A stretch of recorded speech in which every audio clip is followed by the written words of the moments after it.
Chapter 8 of The House of the Seven Gables by Nathaniel Hawthorne. Read by Nicodemus.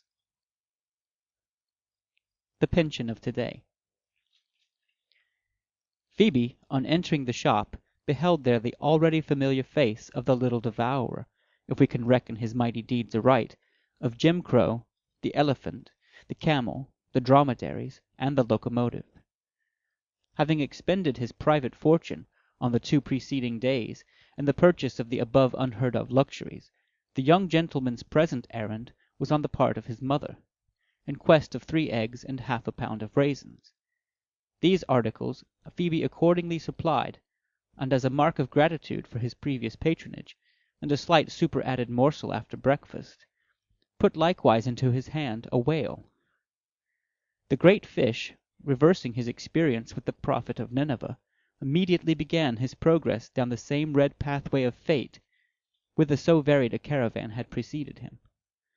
This remarkable urchin, in truth, was the very emblem of old Father Time, both in respect of his all-devouring appetite for men and things, and because he, as well as Time, after engulfing thus much of creation, looked almost as youthful as if he had been just that moment made.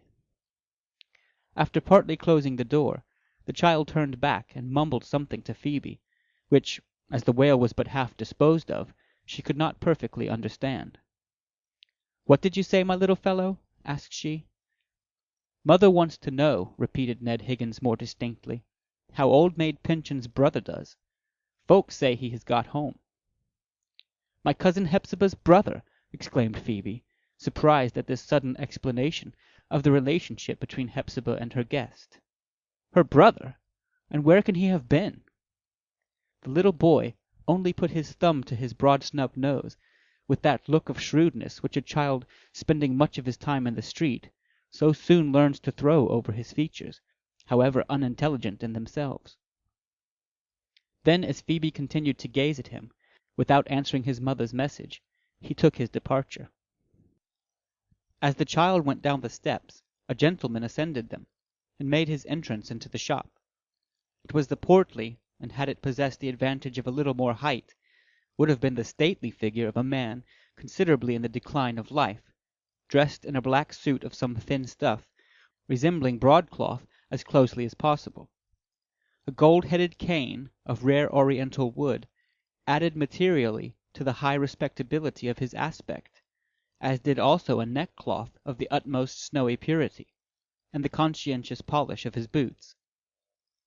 His dark square countenance, with its almost shaggy depth of eyebrows, was naturally impressive, and would perhaps have been rather stern had not the gentleman considerately taken upon himself to mitigate the harsh effect by a look of exceeding good humour and benevolence.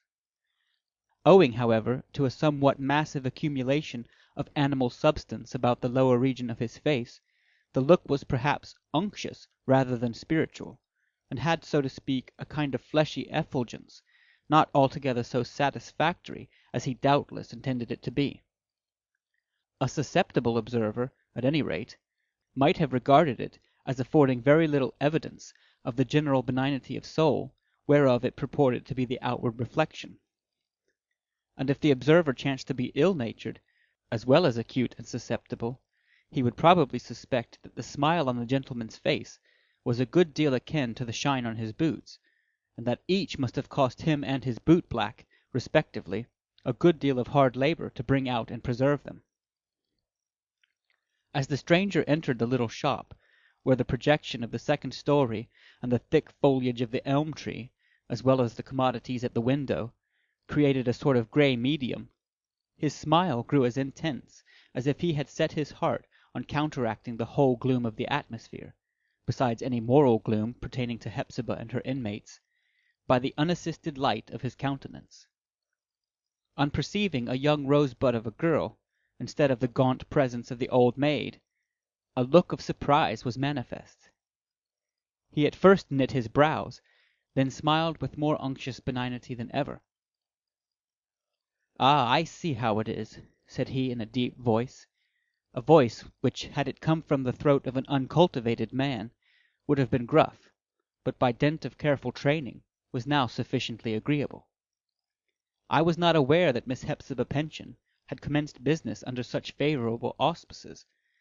You are her assistant, I suppose?" "I certainly am," answered Phoebe, and added with a little air of ladylike assumption, for, civil as the gentleman was, he evidently took her to be a young person serving for wages, "I am a cousin of Miss Hepzibah, on a visit to her." "Her cousin? And from the country? Pray pardon me, then," said the gentleman, bowing and smiling as Phoebe never had been bowed to or smiled on before. "In that case we must be better acquainted, for unless I am sadly mistaken, you are my own little kinswoman likewise.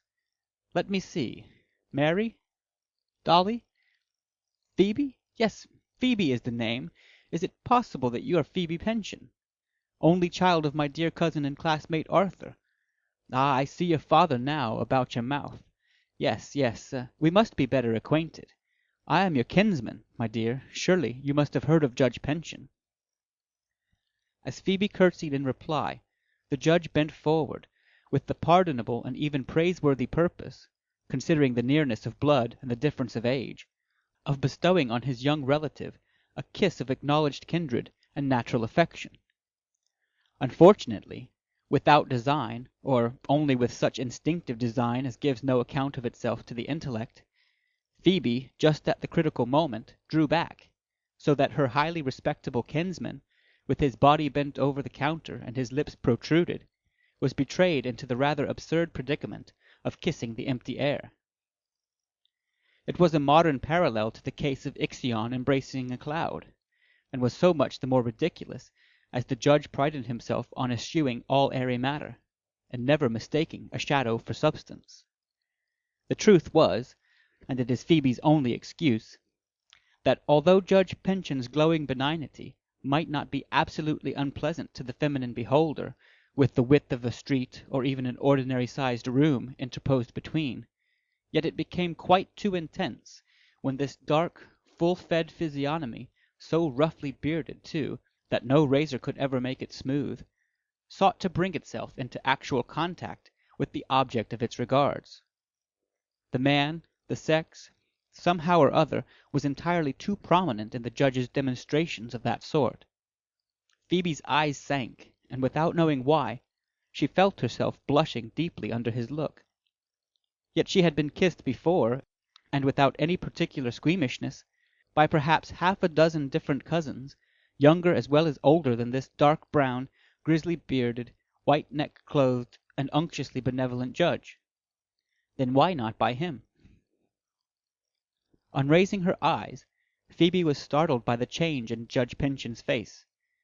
It was quite as striking, allowing for the difference of scale, as that betwixt a landscape under a broad sunshine and just before a thunderstorm. Not that it had the passionate intensity of the latter aspect, but was cold, hard, and mitigable, like a day-long brooding cloud. "Dear me, what is to be done now?" thought the country girl to herself. "He looks as if there were nothing softer in him than a rock, nor milder than the east wind. I meant no harm. Since he is really my cousin, I would have let him kiss me if I could." Then all at once it struck Phoebe that this very Judge Pyncheon was the original of the miniature which the daguerreotypist had shown her in the garden, and that the hard, stern, relentless look now on his face was the same that the sun had so inflexibly persisted in bringing out. Was it, therefore, no momentary mood, but, however skilfully concealed, the settled temper of his life? And not merely so, but was it hereditary in him, and transmitted down as a precious heirloom from that bearded ancestor, in whose picture both the expression and to a singular degree the features of the modern judge were shown as by a kind of prophecy? A deeper philosopher than Phoebe might have found something very terrible in this idea. It implied that the weaknesses and defects, the bad passions, the mean tendencies, and the moral diseases which led to crime are handed down from one generation to another, by a far surer process of transmission than human law has been able to establish in respect to the riches and honours which it seeks to entail upon posterity. But as it happened, scarcely had Phoebe's eyes rested again on the judge's countenance, then all its ugly sternness vanished, and she found herself quite overpowered by the sultry, dog-day heat, as it were, of benevolence, which this excellent man diffused out of his great heart into the surrounding atmosphere, very much like a serpent which, as a preliminary to fascination, is said to fill the air with his peculiar odour. "I like that, Cousin Phoebe," cried he, with an emphatic nod of approbation. "I like it much, my little cousin. You are a good child, and know how to take care of yourself. A young girl, especially if she be a very pretty one, can never be too chary of her lips." "Indeed, sir," said Phoebe, trying to laugh the matter off, "I did not mean to be unkind." Nevertheless, whether or no it were entirely owing to the inauspicious commencement of their acquaintance, she still acted under a certain reserve, which was by no means customary to her frank and genial nature. The fantasy would not quit her that the original Puritan, of whom she had heard so many sombre traditions, the progenitor of the whole race of New England Pyncheons, the founder of the House of the Seven Gables, and who had died so strangely in it, had now stepped into the shop. In these days of off-hand equipment, the matter was easily enough arranged. On his arrival from the other world, he had merely found it necessary to spend a quarter of an hour at a barber's, who had trimmed down the Puritan's full beard into a pair of grizzled whiskers. Then, patronizing a ready-made clothing establishment, he had exchanged his velvet doublet and sable cloak, with the richly worked band under his chin, for a white collar and cravat, coat, vest, and pantaloons, and lastly, putting aside his steel-hilted broadsword, took up a gold-headed cane. The Colonel Pyncheon of 2 centuries ago steps forward as the judge of the passing moment.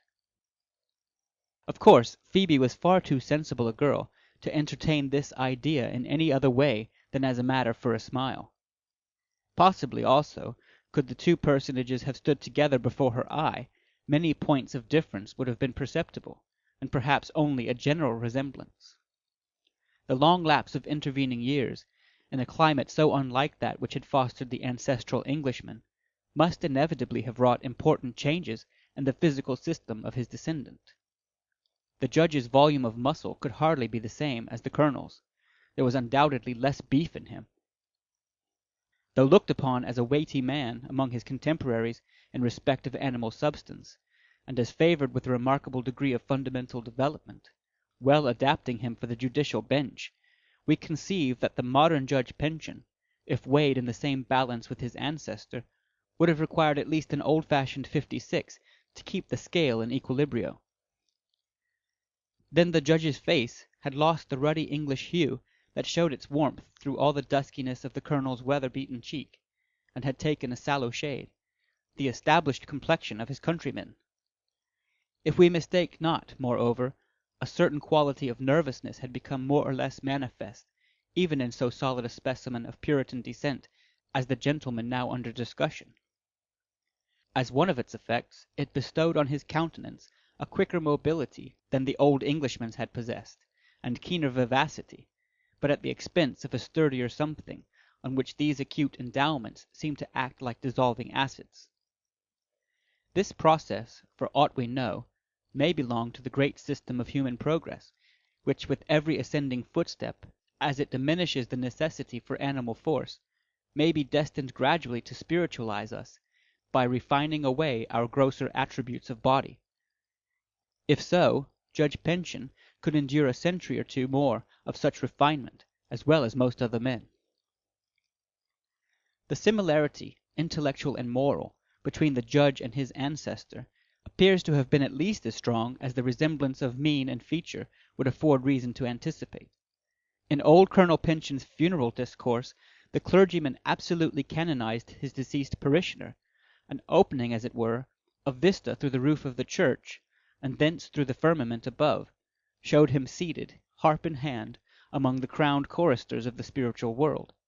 On his tombstone, too, the record is highly eulogistic, nor does history, so far as he holds a place upon its page, assail the consistency and uprightness of his character. So also, as regards the Judge Pyncheon of today, neither clergyman nor legal critic, nor inscriber of tombstones, nor historian of general or local politics, would venture a word against this eminent person's sincerity as a Christian, or respectability as a man, or integrity as a judge, or courage and faithfulness as the often tried representative of his political party.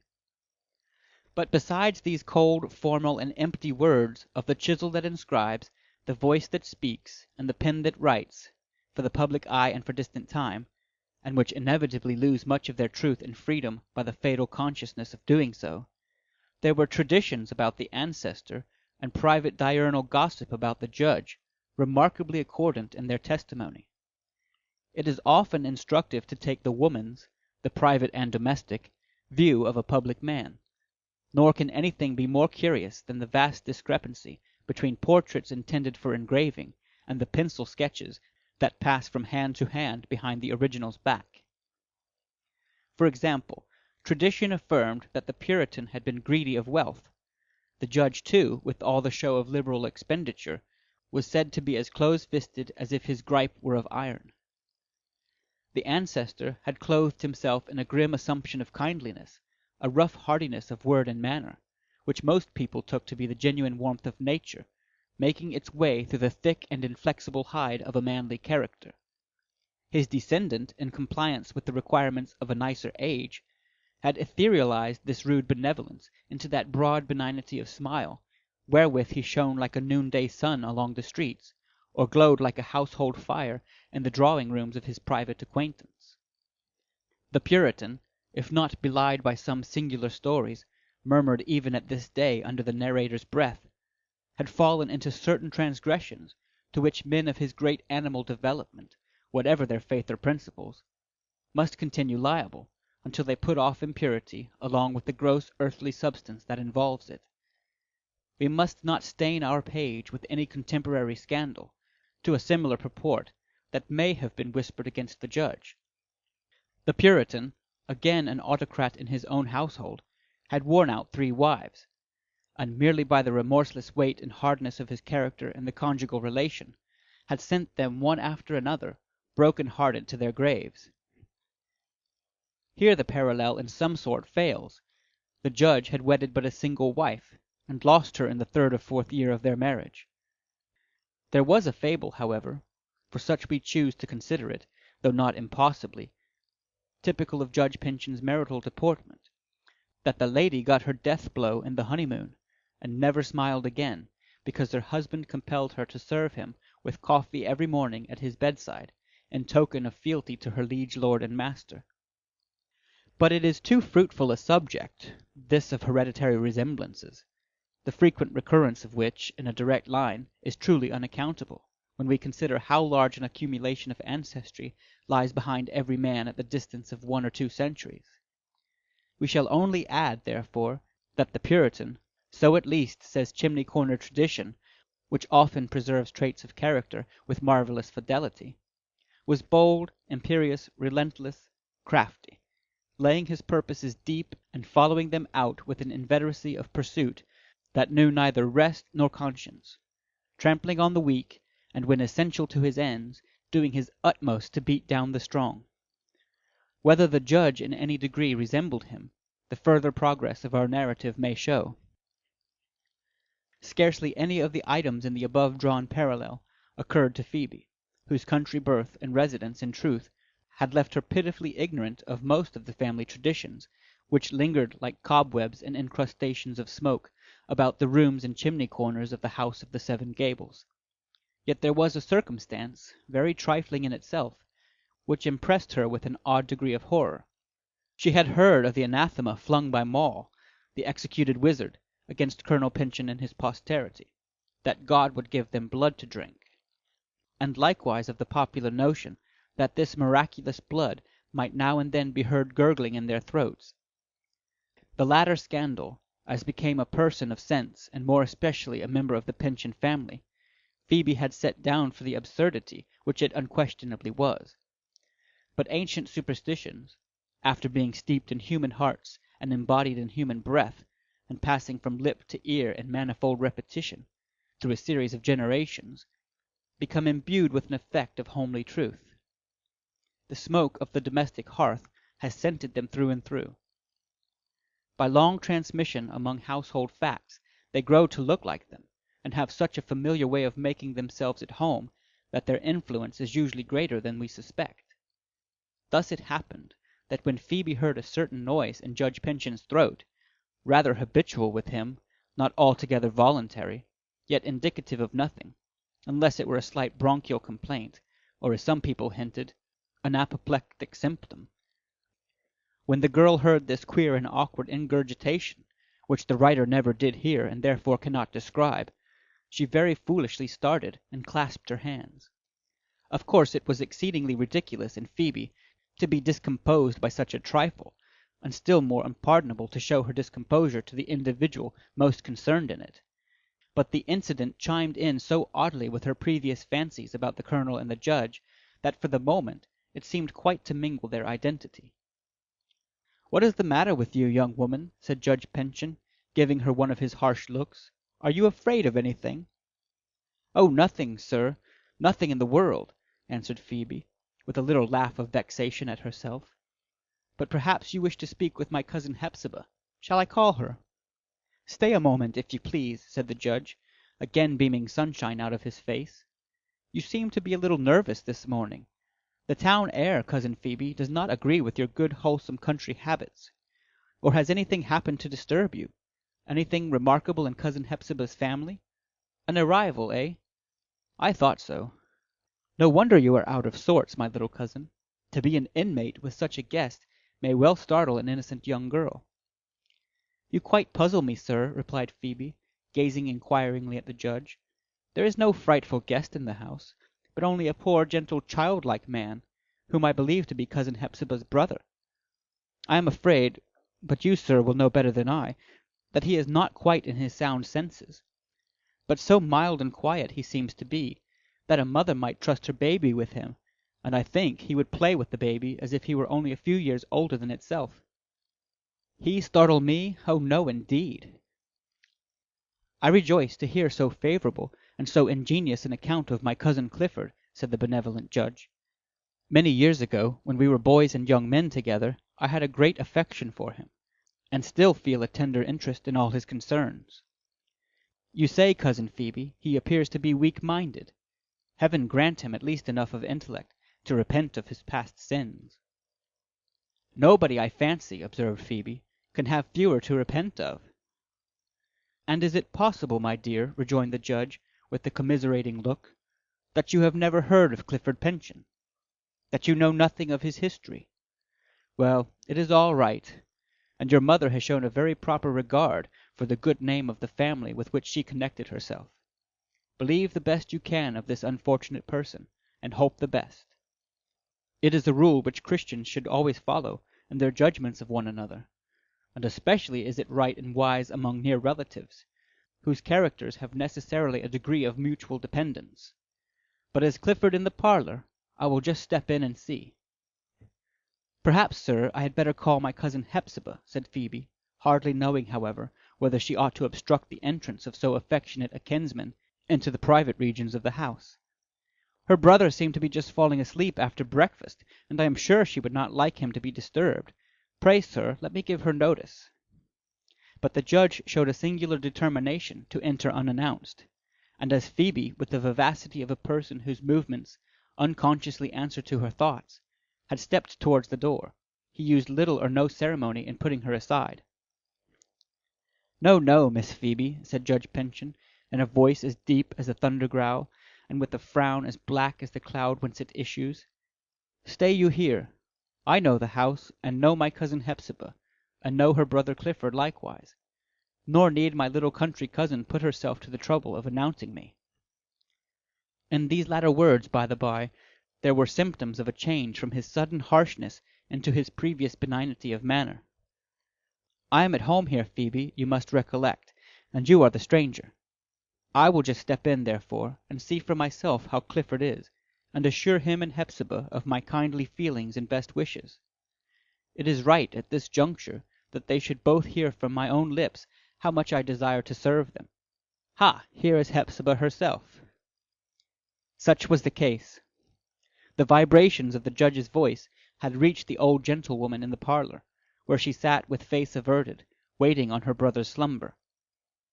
She now issued forth, as would appear, to defend the entrance, looking, we must needs say, amazingly like the dragon, which in fairy tales is wont to be the guardian over an enchanted beauty. The habitual scowl of her brow was undeniably too fierce at this moment to pass itself off on the innocent score of near-sightedness, and it was bent on Judge Pyncheon in a way that seemed to confound, if not alarm him. So inadequately had he estimated the moral force of a deeply grounded antipathy. She made a repelling gesture with her hand, and stood a perfect picture of prohibition, at full length in the dark frame of the doorway. But we must betray Hepzibah's secret, and confess that the native timorousness of her character even now developed itself in a quick tremor, which, to her own perception, set each of her joints at variance with its fellows. Possibly the judge was aware how little true hardihood lay behind Hepzibah's formidable front. At any rate, being a gentleman of steady nerves, he soon recovered himself, and failed not to approach his cousin with outstretched hand, adopting the sensible precaution, however, to cover his advance with a smile so broad and sultry that had it been only half as warm as it looked, a trellis of grapes might at once have turned purple under its summer-like exposure. It may have been his purpose, indeed, to melt poor Hepzibah on the spot, as if she were a figure of yellow wax. "Hepzibah, my beloved cousin, I am rejoiced," exclaimed the judge most emphatically.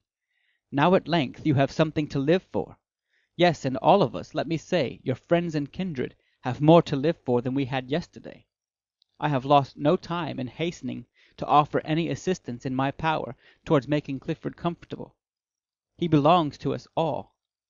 I know how much he requires, how much he used to require, with his delicate taste and his love of the beautiful. Anything in my house, pictures, books, wine, luxuries of the table, he may command them all. It would afford me most heartfelt gratification to see him. Shall I step in this moment?" "No," replied Hepzibah, her voice quivering too painfully to allow of many words. "He cannot see visitors." "A visitor, my dear cousin! Do you call me so?"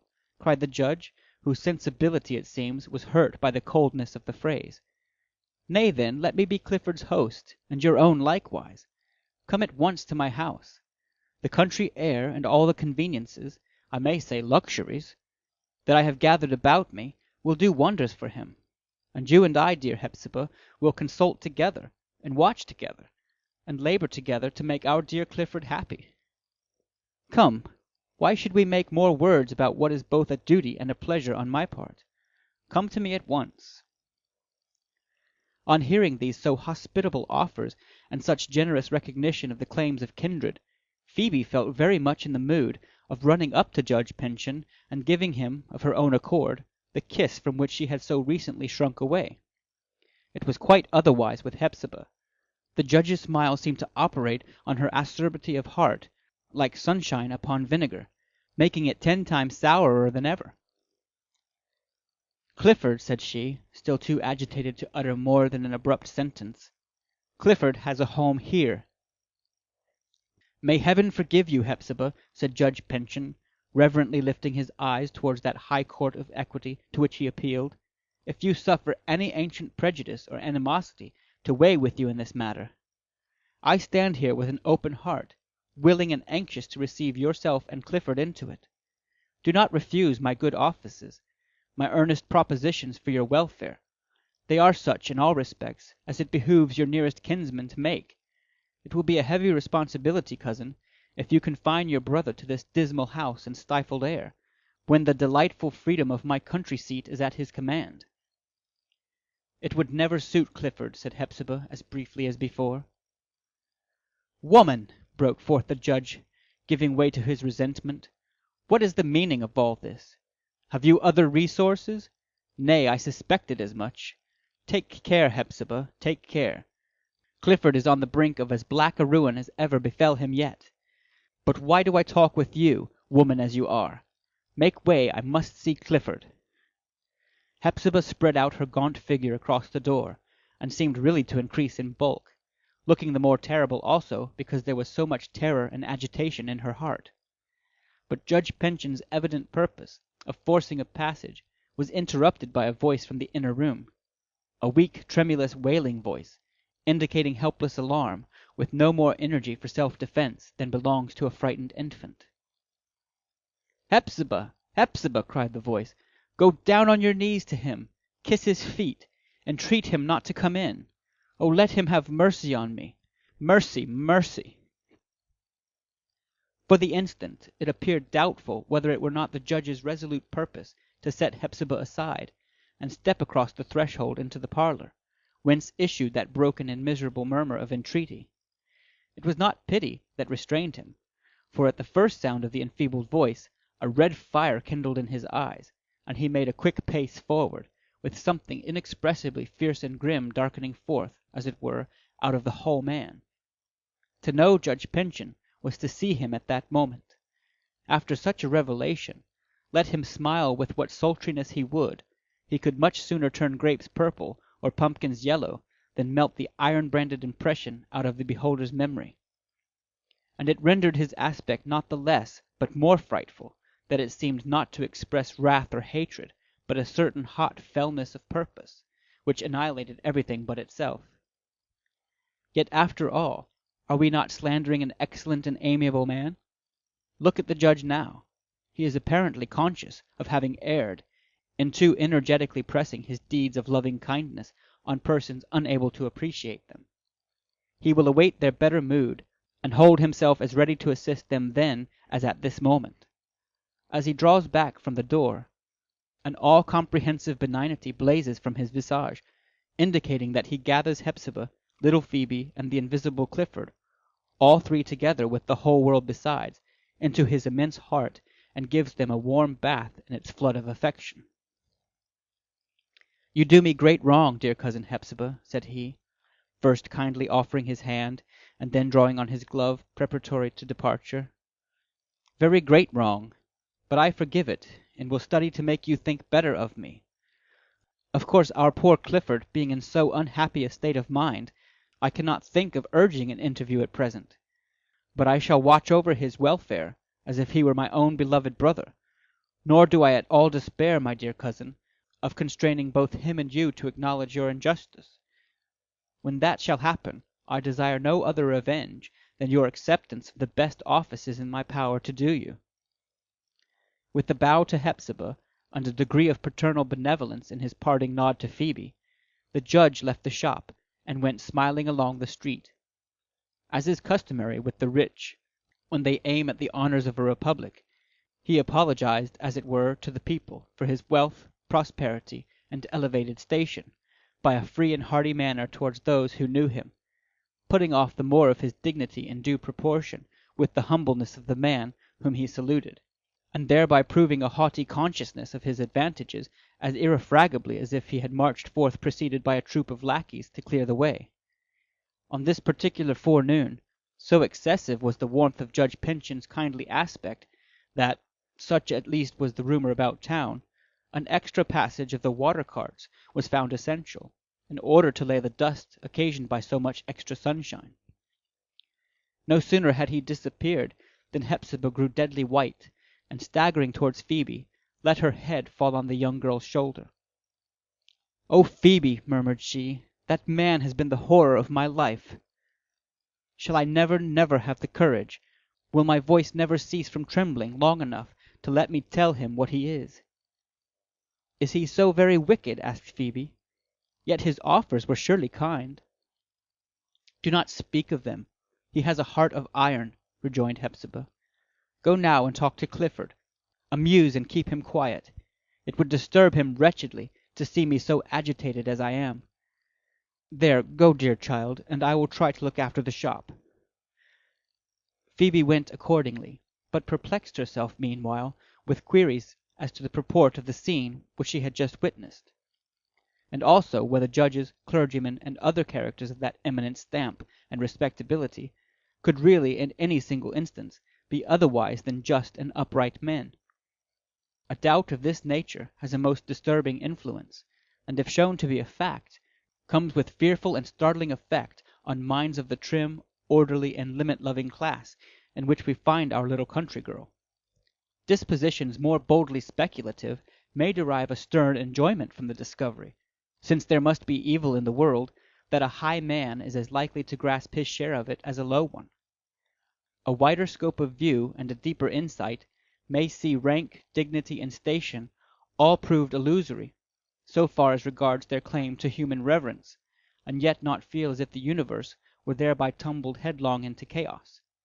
But Phoebe, in order to keep the universe in its old place, was fain to smother in some degree her own intuitions as to Judge Pyncheon's character; and as for her cousin's testimony in disparagement of it, she concluded that Hepzibah's judgment was embittered by one of those family feuds which render hatred the more deadly by the dead and corrupted love that they intermingle with its native poison.